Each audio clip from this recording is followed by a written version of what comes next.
بسم اللہ الرحمن الرحیم۔ دوستو کیا حال ہے آپ کے؟ ہیلو ڈیئرس، امید ہے کہ ٹھیک ٹھاک ہوں گے۔ ڈیئر ویورس، جیسے آپ کو پتہ ہے کہ میں جنت کے پتے ناول نیورا احمد کا قسط نمبر 9 پہ پہنچے تھے اور وہاں پہ ہم اس کو ریکارڈ کر رہے تھے۔ تو دوستو چلیے بنا ٹائم ویسٹ کیے ہم چلتے ہیں ویڈیو کی طرف۔ تمہارے اس خوبصورت کوٹ کی خوشی میں اور یہ دعوت میری طرف سے ہے، اب آرڈر کرو۔ حیا نے گردن جھکا کر ایک سری سی نگاہ اپنے کوٹ پر ڈالی۔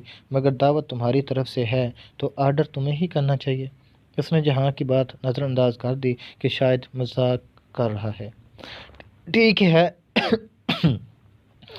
جہاں نے مینیو کارڈ اٹھایا اور صفحے پلٹنے لگا، وہ محض سی ایک وجہ چہرے کو دیکھے گی۔ کیا وہ جانتا تھا کہ وہ اس کی بیوی ہے؟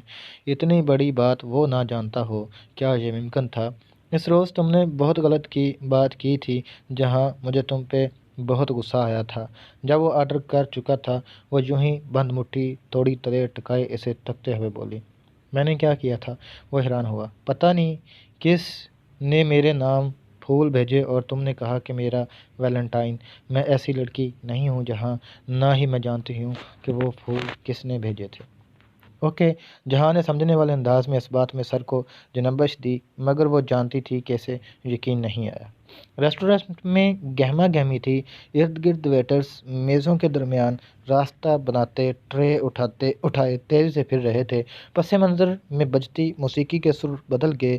اب ایک ترک گلوکار دھیمی لے والا گیت گنگنا رہا تھا۔ ویسے تم صبح صبح کہاں جا رہی تھی؟ میں یہیں سیسلی آ رہی تھی شاپنگ وغیرہ کرنے۔ ویٹر کافی لے آیا تھا اور اب دونوں کے درمیان جھکا ٹرے دوسرا کپ اٹھا کر میز پر رکھ دیا۔ بہادر لڑکی ہو، اکیلی گھوم پھر لیتی ہو، جہاں نے مسکرا کر کہتے ہوئے اپنی کافی میں شکر ڈالی۔ استنبول میں یہ بہادری مہنگی تو نہیں پڑے گی؟ مطلب کافی بھاپ اٹھتا ہوا کپ لبوں سے لگاتے ہوئے جہان کی آنکھوں میں الجھن ابھری۔ اس نے ایک گھونٹ پی کر کپ نیچے رکھا۔ مطلب ڈرگ مافیا، آرگنائزڈ کرائم اور اسٹیٹ سیکرٹ آرگنائزیشن جیسی ترکیبات سے واسطہ تو نہیں پڑے گا؟ وہ کوہنیاں میز پر رکھے آگے ہوئی اور چہرے پہ سادگی سجائے ایستگی سے بولی، کیوں کہ سنا ہے یہاں ان سب سے پالا پڑ سکتا ہے۔ کس سے سن لی تم نے ایسی خوفناک باتیں؟ جہاں نے مسکرا کر سر جھٹکا۔ تم بتاؤ یہ پاشا کون ہے؟ پاشا کو نہیں جانتی؟ تو ترکی کیوں آئی ہو؟ مصطفیٰ کمال پاشا یا کمال الترک، وہ ترکوں کا باپ تھا۔ وہ نہیں، میں استنبول کے پاشا کی بات کر رہی ہوں، عبد الرحمن پاشا کی۔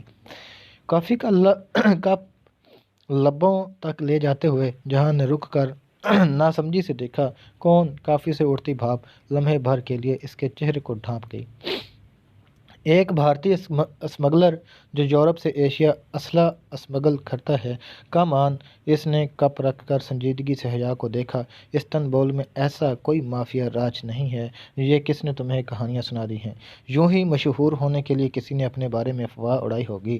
تم استنبول کو کیا سمجھ رہی ہو؟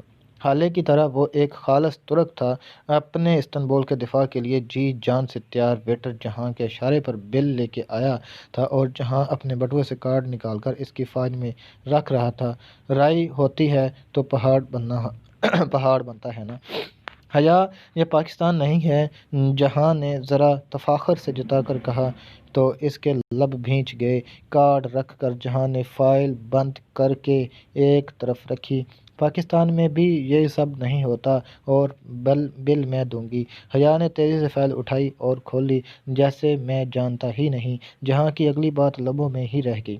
ان کے دائیں طرف سے ایک ویٹر ٹرے اٹھائے چلا آ رہا تھا۔ اچانک ایک دوسرا ویٹر تیزی سے اس کے پیچھے سے آیا اور پہلے ویٹر سے آگے نکلنے کی کوشش کی۔ پہلے ویٹر کو ٹھوکر لگی اور وہ توازن برقرار رکھ نہ پایا اور نتیجہ اس کی دائیں ہتھیلی پہ سیدھی رکھی لکڑی ٹرے کا شڑ شڑ کرتا بھاپ اٹھتا سزلر پلیٹر بیف اسکیٹس سمیت الٹ گیا۔ میز پر رکھے حیا کے ہاتھ پر ٹرے اور گرم بیف اکٹھے آ کر گرے۔ وہ بلبلا کر کھڑی ہوئی، فائل اور بل نیچے جا گرے۔ I am sorry. وہ دونوں ویٹر بیک وقت چیزیں ٹھیک کرنے لگے۔ ٹرے سے کافی کا کپ بھی الٹ گیا تھا اور ساری کافی فرش پر گر پڑی تھی۔ لو دوستو، ہم اس کو یہیں پہ ختم کرتے ہیں، تو باقی پارٹ اگلی ویڈیو میں۔